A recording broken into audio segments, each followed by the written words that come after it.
The boardroom of Sullivan Technologies hadn't changed in 5 years. Same mahogany table, same leather chairs, same floor-to-ceiling windows overlooking downtown Chicago. But the expressions on my brothers' faces, those were entirely new.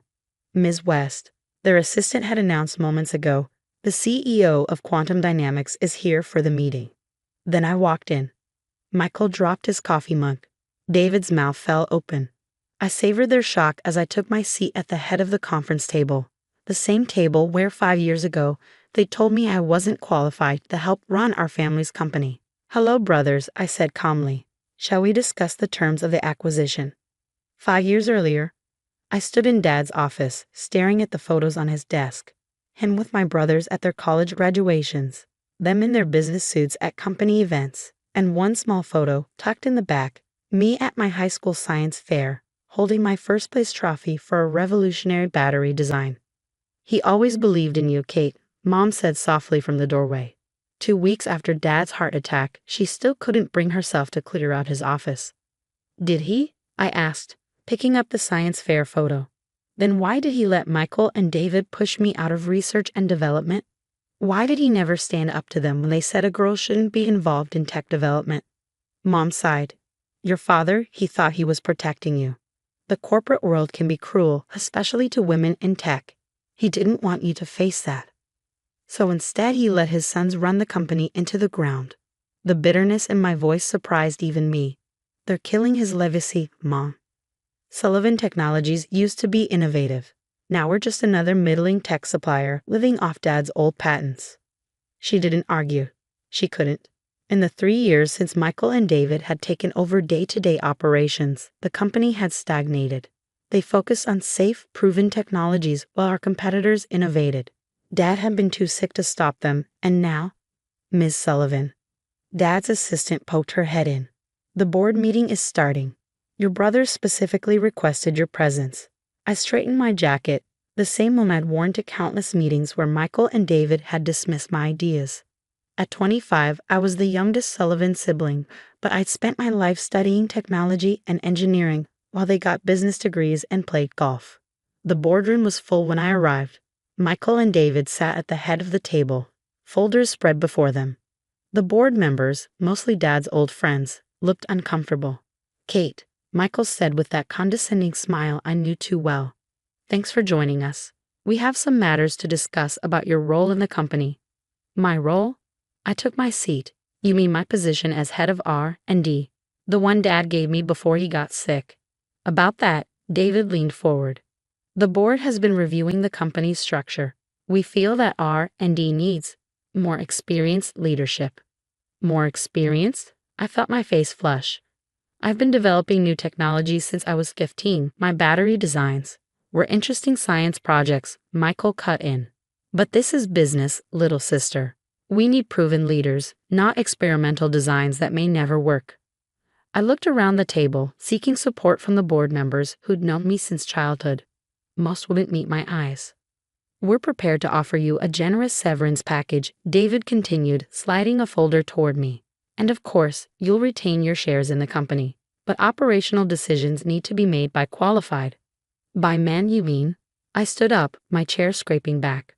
"By business school graduates who've never invented anything in their lives?" "Kate," Michael's voice hardened. "Don't make this emotional. You're not qualified to run a major division." "The board agrees." I opened the folder. The severance was substantial, enough to live comfortably for years. They thought they could buy me off, erase me from Dad's legacy with a check. "The board agrees." I looked at each member in turn. "Or you convince them by threatening to sell their contracts to our competitors?" David's face reddened. I'd hit a nerve. I'd seen the emails, the subtle threats they'd made to Dad's old partners. "Support us or lose your business. You have until the end of the week to clear out your office," Michael said firmly. "Don't make this difficult." I picked up the severance agreement and slowly, deliberately, tore it in half. "You want me gone? Fine. But remember this moment. Remember how you treated your sister, who only wanted to honor Dad's vision. Because I promise you, this isn't the last you'll see of me." I walked out of the boardroom with my head high, leaving the torn papers on the table. Behind me, I heard David mutter, "Drama queen." She'll calm down once she sees the money in her account. They didn't know I'd been preparing for this. Didn't know about the patents I'd filed in my own name, separate from Sullivan Technologies.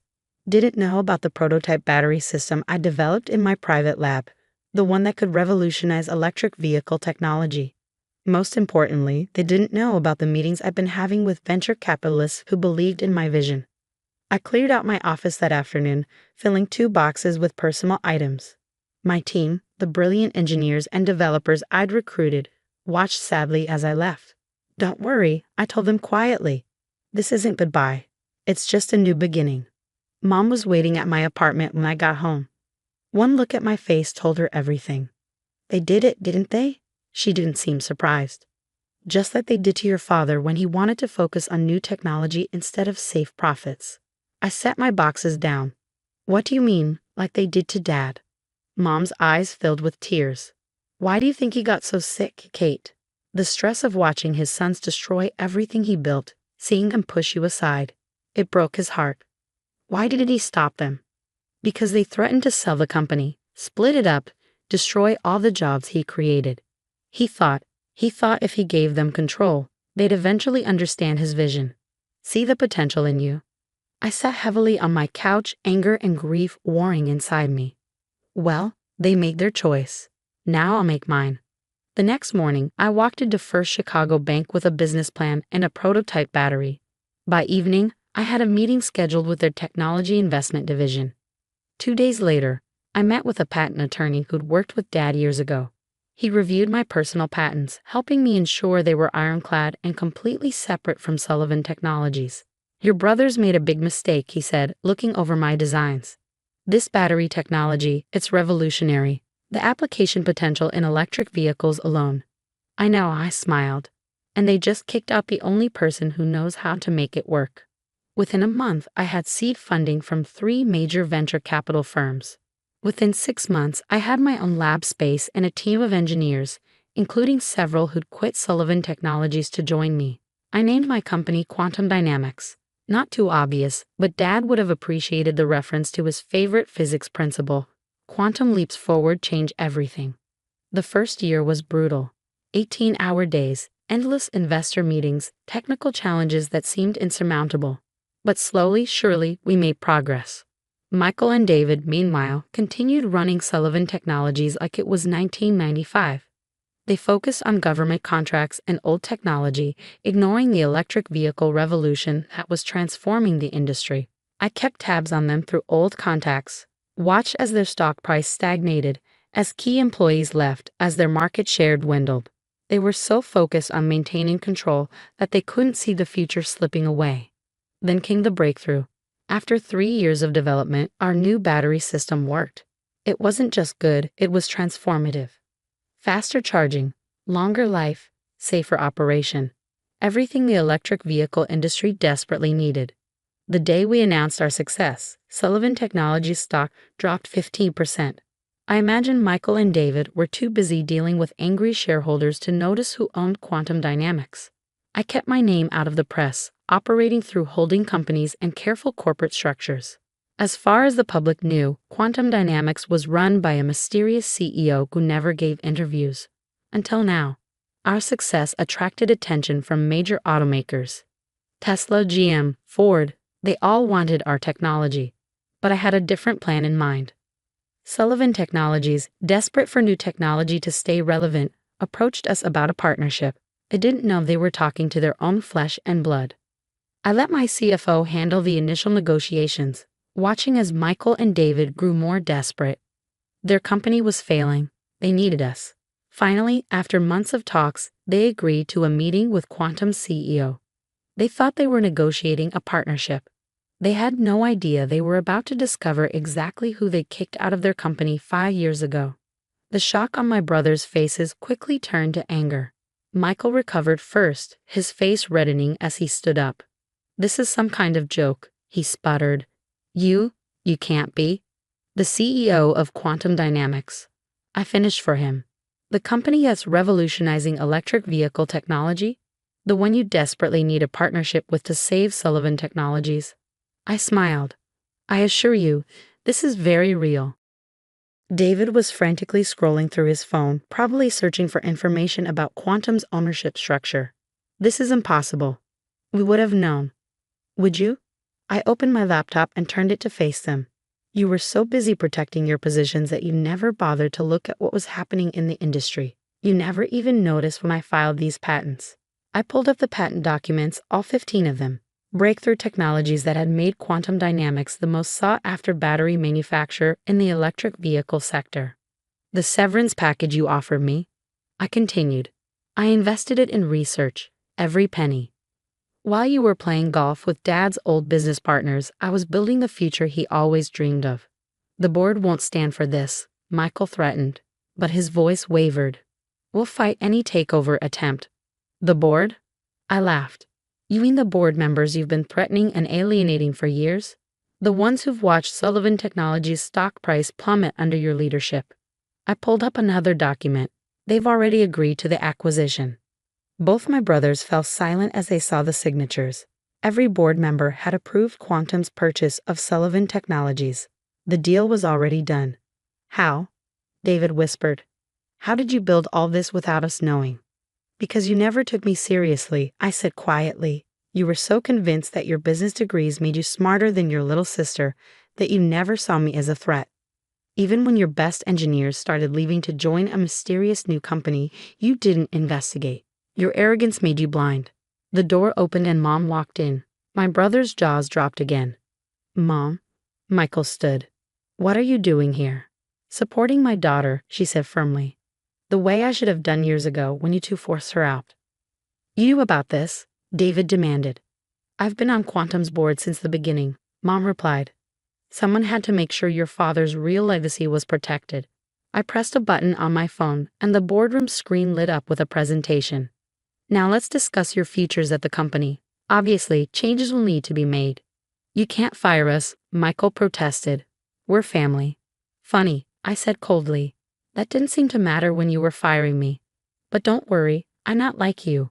I won't throw you out completely. I pulled up their new job descriptions. Michael, you'll be heading our government relations department. Your connections might actually be useful there. David, you'll be managing our legacy contracts division. Both positions report to our new COO. The door opened again, and my old R&D team leader walked in. Sorry I'm late, Sarah said, taking her seat. Traffic was terrible. Sarah? David looked like he might faint, but she resigned 3 years ago. To become my chief operating officer, I confirmed.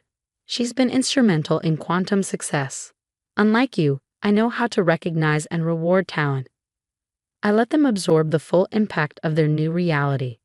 Their sister, the one they dismissed and belittled, was now their boss. The company they tried to protect from innovation was about to become a subsidiary of the most innovative battery manufacturer in the industry. You have until tomorrow to decide, I told them.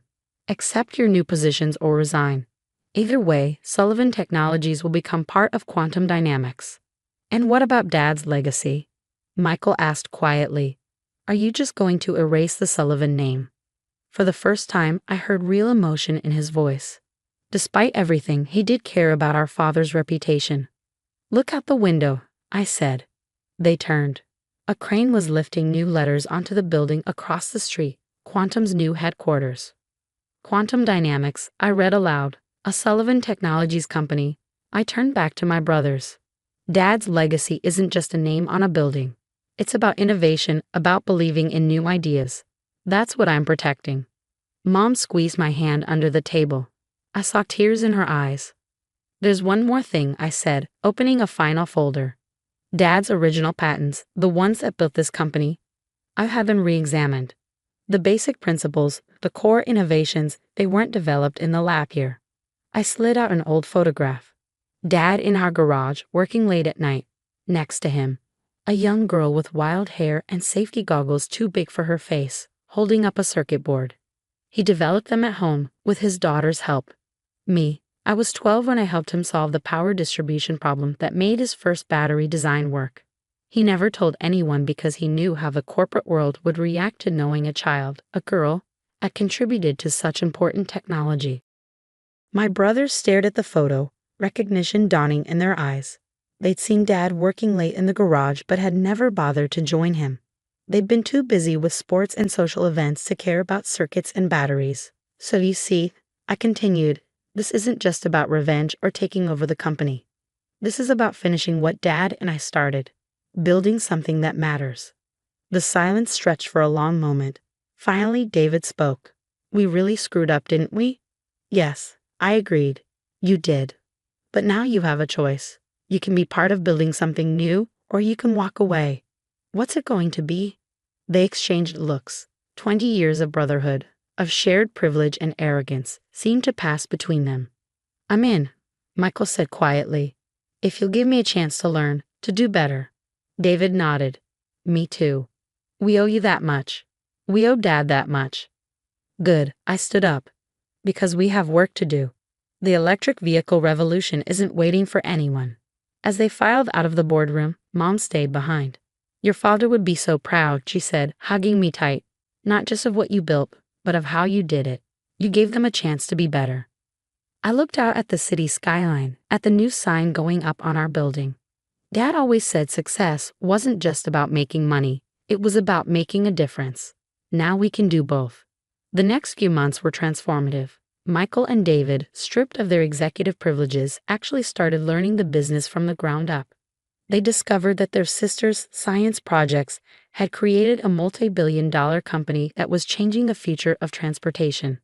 Sarah proved to be an exceptional COO, managing the integration of Sullivan Technologies into quantum with remarkable skill. Many of the employees who'd left over the years returned, excited to be part of something innovative again. 1 year after the acquisition, we held a company-wide celebration. I stood on the stage, looking out at hundreds of employees, including my brothers, sitting quietly in the middle rows. 5 years ago, I made a promise to myself, not just to prove my brothers wrong, but to prove my father right. He believed that technology could make the world better. He believed that innovation comes from unexpected places. Most of all, he believed in giving people chances, even when they don't deserve them. I gestured to the prototype of our newest battery system, displayed proudly on stage. This isn't just a product. It's a reminder that sometimes the people you underestimate, the ones you push aside or ignore, might just be the ones who change everything. Thank you all for being part of that change. The applause was deafening. As I left the stage, I caught Michael and David wiping tears from their eyes. They finally understood what Dad had tried to teach us all along. Success isn't about power or control. It's about vision, innovation, and the courage to believe in something bigger than yourself. Sometimes the best revenge isn't just proving people wrong. It's showing them a better way to be right.